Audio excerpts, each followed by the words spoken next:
जयराम जी बिन बुलाए आ गए आप। कहाँ बिन बुलाए हैं? हम शहीद का समाधि स्थल में आए हैं। पहला बात उनको क्लियर करने बोलिए, जिन विधायक रहे चाहे सांसद रहे। हम आपका बेटी का बिहार में नहीं आए हैं, न श्राद्ध क्रम में आ रहे हैं। हम शहीद शक्तिनाथ महतो को सर झुकाने आए हैं। हम सभा में हम स्टेज चढ़े भी नहीं है, हम तो उनका समाधि स्थल में गए हैं। तो इसलिए स्टैंड क्लियर कीजिए। पहले उनको जानकारी होना चाहिए कि बुलाना कहाँ जाता है और कहाँ नहीं बुलाना जाता है। बुलाया शादी में जाता है, जहाँ डेथ होता है शमशान बुलाया नहीं जाता है, शमशान बिना बुलाए जाते हैं। पहला बात, शादी में बुला सकते हैं, प्रीति भोज में निमंत्रण भेजा जाता है, शमशान न्योता नहीं भेजा जाता है। तो ठीक उसी प्रकार हम शक्ति बाबू की समाधि में आए हैं, हम आपका स्टेज में थोड़ी आए हैं। आप बोलेंगे जयराम बाबू मेला देखने आ गया, तो हम देखने नहीं आएंगे। हाँ, स्टेज चढ़ जाएंगे, आप बोलेंगे निमंत्रण नहीं था। आपका जो भाषण है बहुत एग्रेसिव ही रहेगा। शहीद का बेटा है, एग्रेसिव ही रहेगा। जुआ जुड़ेंगे ही, जुआओं को एग्रेसिव पसंद है, एग्रेशन पसंद है। हमारा इरादा यही है, सिस्टम को बदल के रख देना। या तो हम शांत शक्ति की तरह हम भी शांत हो जाएंगे, समाधि ले लेंगे, लेकिन जब तक रहेंगे आवाज गूंजेगी। अभी यहाँ आप आए हैं तो क्या कुछ युवाओं को आप बताएं? युवाओं को यही संदेश देना चाहेंगे कि देखें, जैसे ही हमारा एंट्री हुआ, चारों तरफ देखे झंडा लगाए पार्टी का। हम बोले अब थोड़ा सा पार्टी का धंधा कम कीजिए। 5 साल में एक बार जिसको अच्छा लगे वोट दे दीजिए, लेकिन जीवन भर पूरा 5 साल रूटीन मत बनाइए कि नली तो 3000 का पेमेंट, तो मीडिया चलाने के लिए सोशल मीडिया में रिचार्ज, ये सब दूर जाइए और सवाल कीजिए कि आप क्या कर रहे हैं। विधायक जी कह रहे हैं कि मेरा ही क्षेत्र से जयराम चुनाव लड़े, पता चल जाएगा कितना। पहला बात तो विधायक जी को मना ये अशोभनीय बयान है। वो 20 साल 25 साल से राजनीतिक विधायक रह चुके, हम तक नया लड़का है, तो उनको चैलेंज हमको नहीं देना चाहिए और उनको आभास होना चाहिए कि जैसा भी है हम उगता हुआ सूरज है।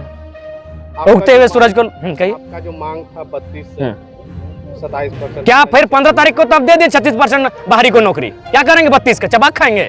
विधायक जी को पहला सवाल कीजिए कि 36% वैकेंसी जो सहायक अभियंता का आता है उसमें 36% बाहरी लोग हैं। बोलिए हम लोग पेपर दें? नाम के साथ एड्रेस के साथ पेपर देते हैं। एकदम ड्रामा, पूरा ड्रामा चल रहा है।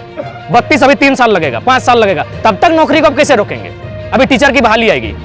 आपको अगर बीजेपी का ही शासन करना था तो फिर क्या ड्रामा किए? जल जमीन जंगल की सरकार। क्या लग रहा है केवल राजनीतिक एक प्रोपेगेंडा है? 32 सरकार अपने आप को बचाने के लिए बिल्कुल आनंद फानन में लाई है। आप एक रणनीति तय करके लाते, आप बिल्कुल अगर 32 लाई भी है तो फिर भी हम आभार करते हैं, लेकिन उससे पहले आपके पास क्या विजन है? ठीक है, 32 के अभी आप लागू हो गया है नहीं ना, तो फिर आपके मंत्री बयान क्यों दे रहे हैं कि 32 लागू हुआ, मजा लीजिए। इनको नहीं, हम आपसे मीडिया वालों से सुनना चाहेंगे कि आज पिछले 10 महीनों में मीडिया जितना तीखा सवाल इस जो मांग था पूरा कर दिया। एक बात हमको बताइए, बस उससे इतना ही उनसे पूछा जाए जो लोग 32 का समर्थन कर रहे हैं कि ये संसद में किस सदन में पहले जाएगा? पहले लोकसभा में जाएगा कि पहले विधानसभा में? और जाएगा तो क्या प्रक्रिया होगा कि डायरेक्ट जाके पटक देगा? हाथ 32 प्रोसेस होता है। चलिए हम ही बता देते हैं। पहला होगा प्रेजेंटेशन, दूसरा होगा डिस्कशन, तीसरा होगा अप्रूवल। 3 प्रोसेस से ये बिल आपका जाके संसद में गुजरेगा। तो पहले इनको पूछिएगा कि डिस्कशन क्या है, अप्रूवल क्या है, प्रेजेंटेशन क्या है। ये विधायक इनको पता नहीं है कि ये सब तो वही तो अटपटा सवाल कर रहे हैं कि जरा बिना बुलाए आया। बिना बुलाए का मतलब आप शादी थोड़ी कर रहे हैं, हम समाधि स्थल में आए हैं, इस तरह क्वेश्चन कर रहे हैं। आप चैलेंज कर रहे हैं कि मेरा ही विधानसभा से चुनाव लड़ ले। गजब वाले। अब यहाँ लोग हमको रखने के लिए, हम तो यहाँ थोड़ी पता था कि हमको शब्द रखने के लिए लड़का लोग बोलेगा। अब इन लोग कहीं से माइक लाया है तो गरजेंगे, हम तो बोलेंगे जो सच्चाई है। और मेरा 10 साल का ये थी यहाँ से।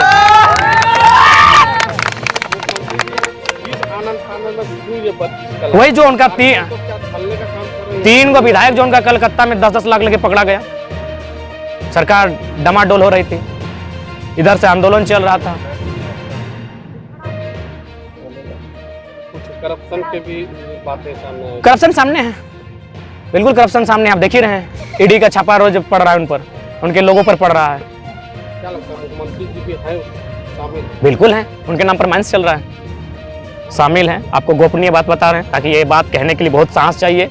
और ये बड़ा पॉलिटिकल लोग इस बात को नहीं कह पाते हैं, हम स्पष्ट कहते हैं। मुख्यमंत्री के करीब के रिश्तेदार रात को काला शीशा चढ़ा के बगमारा आके कोयला की कमाई लेके जाते हैं।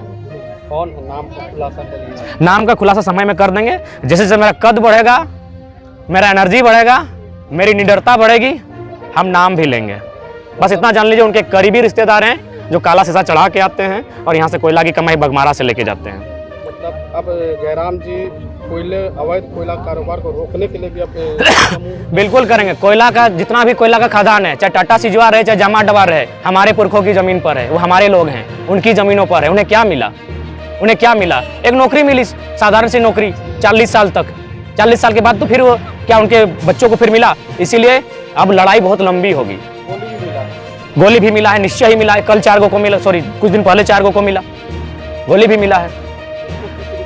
जयराम जी क्या करेंगे? हम लोग आंदोलनकारी हैं, हम लोगों में आक्रोश भरना है, लोगों को एक सही दिशा देना है, विशेषकर युवाओं को, और एक ऐसा मूवमेंट तैयार करना है जो हम लोग पहला प्रयास करेंगे कि हल संवैधानिक तरीके से हो, और नहीं तो फिर उलगुलान होगा, मरता क्या नहीं करता। कोयला चोरी का जिम्मेवार किसे मानते हैं?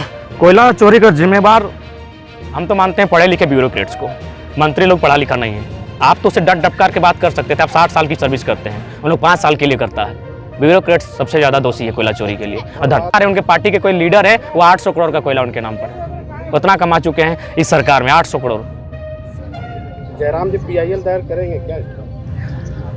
कोशिश है और हमारी बातचीत चल रही है, लेकिन अब शर्त है कि हमारा जो लोग हमारे लिए खड़े होंगे PIL दायर करने में, वे लोग कितने प्रभावशाली होंगे। हम प्रभावशाली हैं, मान के चलिए, हम में निडरता है, लेकिन वे लोग साथ दे पाएंगे कि नहीं, इस पर हम लोग चर्चा चल रही है। और आप जो बात कह रहे हैं, इस पर हम लोग कुछ दिन पहले ही चिंतन मंथन कर चुके हैं, और जितने भी लोग हैं जिनको हमको लगता है, संशय है, उन पर हम लोग PIL दायर करेंगे।